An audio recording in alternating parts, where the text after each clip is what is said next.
రాఖీ ఇందాకే అక్కయ్య చెప్పారు. ఒకప్పుడు బ్రాహ్మణులు ప్రతి ఒక్కరికి ఇంటింటికి వెళ్ళి రక్షా సూత్రముగా కట్టేవారు. రాను రాను ఇదేదో అన్న చెల్లెళ్ళు అక్క తమ్ముళ్ళు కట్టుకునే రాఖీ దారపోగులాగా మారిపోయింది. చెప్పాలంటే ఒకప్పుడు బ్రాహ్మణులు కట్టే రక్షా సూత్రంలో చిన్న చిన్న పొట్లాలు ఉండేవి.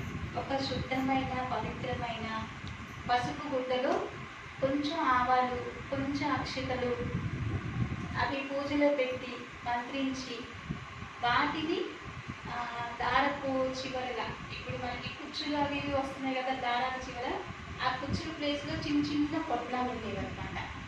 వాటిని రక్షణగా భగవంతుడి దగ్గర పెట్టి పూజించి అర్చించి మంత్రించి వాటిని మణికట్టుకి కట్టేవారు.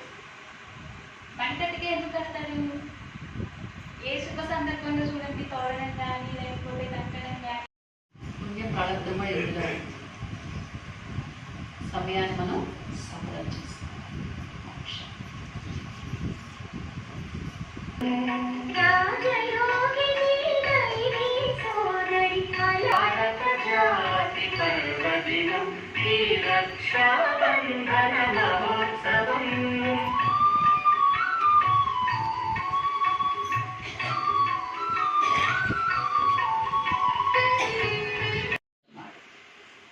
ఈరోజు మొదట తిలకం పెడతారు, తర్వాత రాఖీ కట్టడం ఉంటుంది, తర్వాత వరదానం ఇస్తారు, తర్వాత తోలి మధురత యొక్క స్వీట్ ఇస్తారు.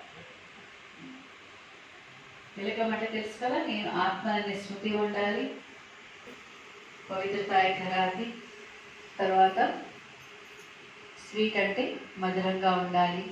మన ఆలోచనలో మధురత, మన మాటల్లో మధురత, మన ప్రవచనం పెడుతున్నాం, మన సత్యుగంలో పెడుతున్నాం. సత్యుగి గుణాలు మన లోపల రావాలి, దివ్యత ఉంటుంది కాబట్టి అది మన లోపల రావాలి. శాంతి.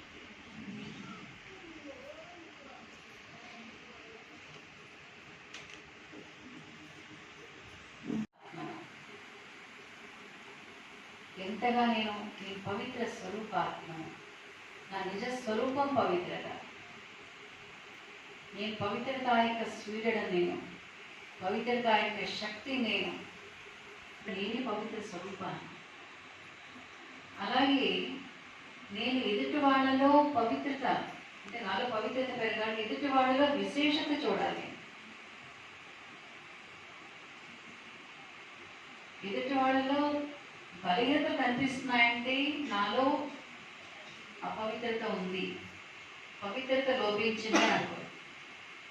ఎదుటి వాళ్ళలో విశేషతలు కనిపిస్తున్నాయంటే నేను పవిత్రత శక్తి వైపు వెళ్తున్నా.